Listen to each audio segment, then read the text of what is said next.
देखिए, ऐसा है कि शर्तें मानी नहीं गई, किसने नहीं मानी और क्या शर्तें थीं और शर्तों के अंदर कितना औचित्य था, कितनी मुनासिब शर्तें थीं, ये सारी बातें जो है वो जब तक देख न ली जाएँ, उस वक़्त तक जो है वो सही फ़ैसला नहीं किया जा सकता।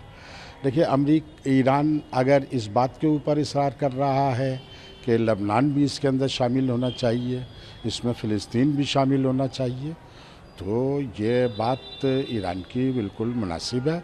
वो इसलिए कि ईरान का इज़राइल के साथ कोई बॉर्डर डिस्प्यूट नहीं है।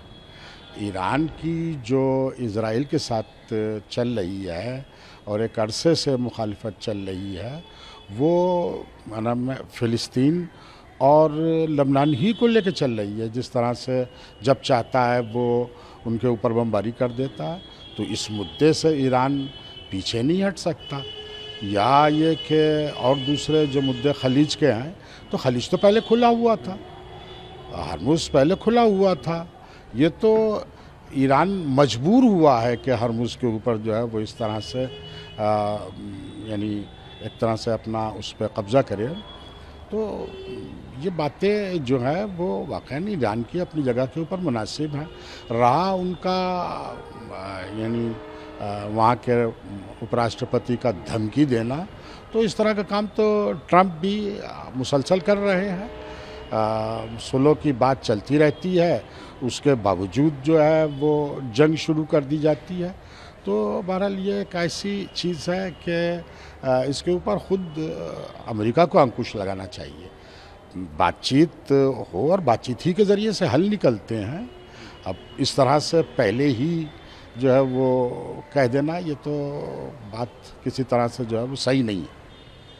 अमेरिका की अत्यधिक मांगों के कारण किसी ढांचे पर सहमति नहीं बन सकी।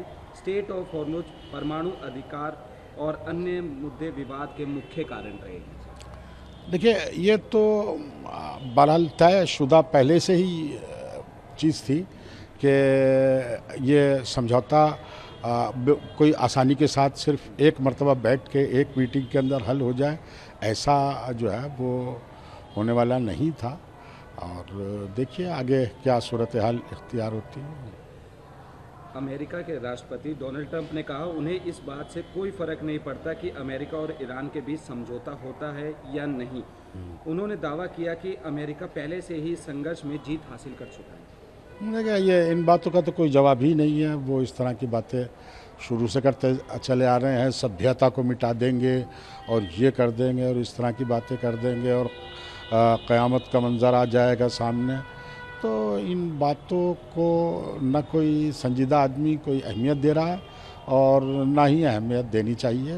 वो हमेशा से झूठ बोलते रहे हैं, हमेशा से इस तरह की बातें करते रहे हैं और उन्हीं के इसी अहमकाना रवैये के बिना के ऊपर सूरत हाल जो है वो इतनी ख़राब भी हुई है।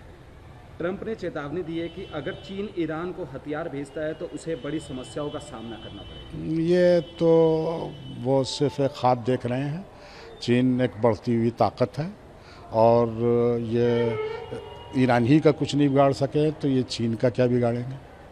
Sir, last one is, Iran के साथ युद्ध शुरू होने के बाद पहली बार 2 अमेरिकी युद्धपोत यहाँ से गुजरे।